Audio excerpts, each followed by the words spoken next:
even putting cost aside for a second, let's talk a little bit about what you're up against, because every day you are under fire from members of the government, from the city council, from civil rights organizations, from almost every candidate who's running for mayor, maybe with the exception of Joe Lhota.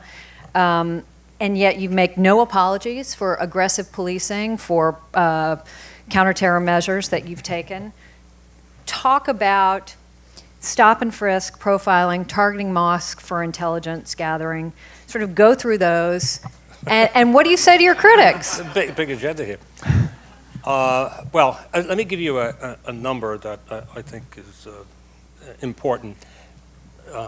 In the 11 years, the first 11 years of Mayor Bloomberg's administration, there were 7,346 fewer murders than there were in the previous 11 years.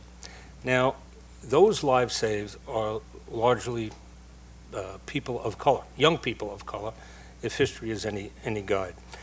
We think we're saving lives. We know we're saving lives, but the stop and frisk is something that practice has been embedded in law enforcement throughout the world, not just throughout the country.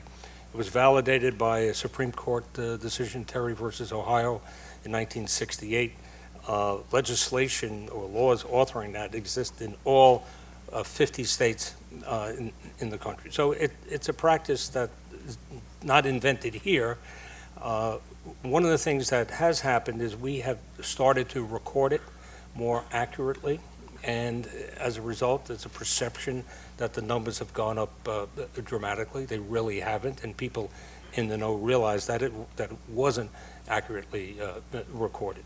We've done a lot of training. We're not unaware of the controversy that it causes. We've done a lot of training. There's an ongoing training program for police officers. We think it is a tool.